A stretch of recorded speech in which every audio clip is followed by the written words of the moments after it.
Share बाजार में एक के बाद एक कई कंपनीज अपने आईपीओ लेकर आ रही हैं। बाजार आईपीओ से गुलजार है। आईपीओ यानी कि इनिशियल पब्लिक ऑफरिंग, जिसके जरिए कंपनी अपने शेयर जनता को बेचकर पैसे जुटाती है, इसे कहते हैं आईपीओ। स्टॉक मार्केट में तेजी का दौर सिर्फ लिस्टेड कंपनीज तक ही सीमित नहीं, बल्कि नई कंपनीज भी जमकर कमाई कर रही हैं। पिछले अगर 17 सालों की बात करेंगे तो ये पहली बार ऐसा है जब किसी साल की पहली छमाही यानी कि पहले 6 महीने में इतने सारे आईपीओज आए हैं। ये 6 महीने शानदार रहे, आंकड़े इस बात की गवाही देते हैं। इन पहले 6 महीनों के दौरान 37 कंपनीज ने मिलकर बाजार से 32,000 करोड़ रुपए जुटाए। अगर 2007 से आप इसका कंपैरिजन करेंगे तो उस वक्त जब मार्केट में तेजी का दौर था, उस समय में 54 कंपनीज ने मिलकर 20,833 करोड़ रुपए जुटाए। हालांकि अगर कुल फंड जुटाने की आप बात करेंगे तो इस मामले में इस साल दूसरे नंबर पर है, लेकिन जिस हिसाब से कंपनीज आईपीओ लेकर आ रही हैं, उस हिसाब से ये लगता है कि साल का अंत होते होते इसमें और चढ़ाव देखने को मिलेगा।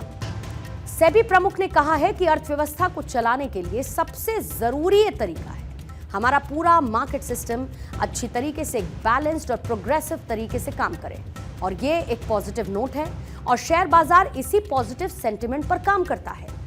और अगर यही रहता है तो हम दुनिया में टॉप पर आ जाते हैं। मुंबई में जब फिक्की की एनुअल कॉन्फ्रेंस हुई तो उसमें सेबी चेयरपर्सन माधवी पुरी ने कहा है कि कैपिटल फॉर्मेशन कैपिटल मार्केट का एक जरूरी हिस्सा है और एशिया का 5वां सबसे बड़ा शेयर बाजार भारत है।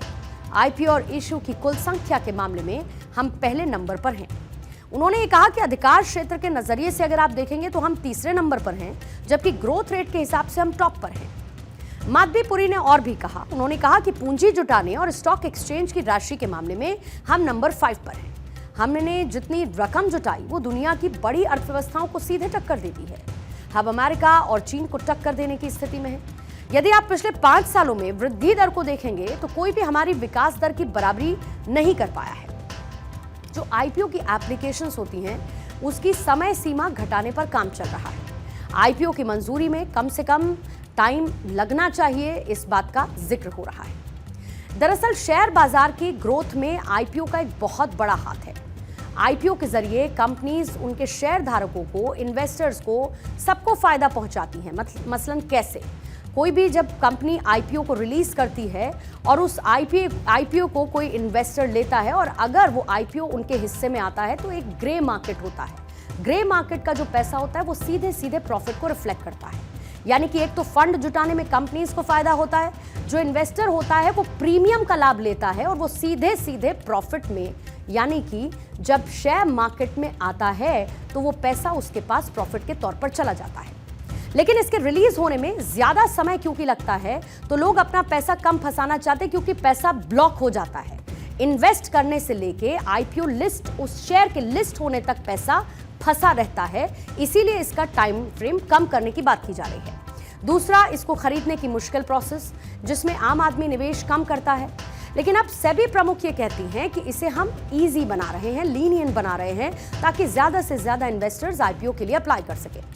सेबी का टेम्पलेट आईपीओ डॉक्यूमेंट पर काम कर रहा है और इसके साथ ही प्रोसेस की जो समय सीमा है उसको 42 दिन से घटाकर 23 दिन करने की तैयारी है। आईपीओ अप्रूवल के लिए एआई आधारित प्रोसेसिंग को लागू किया जाएगा ताकि आम आदमी को कोई भी कंफ्यूजन ना हो। अब नए फॉर्म में डॉक्यूमेंट में जो ब्लैंक स्पेस है उसको भरने के लिए जगह होगी। अगर कोई भी डाउट है तो उसे स्पष्ट करने के लिए एक अलग कॉलम होगा। डॉक्यूमेंट बहुत ही सरल और सटीक होगा, जिसमें कोई मुश्किल भाषा नहीं होगी, ताकि उसको फिल करने में कोई दिक्कत ना आए। 2022 में पहले नंबर पर एलआईसी का आईपीओ रहा।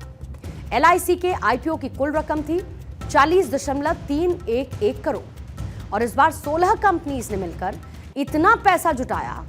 लेकिन एक एलआईसी के आईपीओ को अगर आप छोड़ दें तो पिछले साल के पहले 6 महीनों के मुकाबले इस साल फंड जुटाने की रफ्तार 4 गुना ज्यादा बढ़ गई और इसकी वजह घरेलू और विदेशी दोनों ही तरीके के इन्वेस्टर्स से मिल रहा मजबूत सपोर्ट रहा है।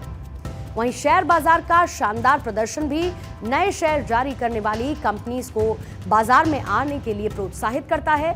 और अगर सेबी ने इसमें सुधार कर दिए तो फिर से बाजार नई ऊंचाइयों पर छूकर इतिहास रचेगा और जाहिर है कि ये मार्केट के पॉजिटिव सेंटिमेंट्स को बूस्ट करेगा, इकोनॉमी को बूस्ट करेगा और शेयर मार्केट को भी बूस्ट करेगा।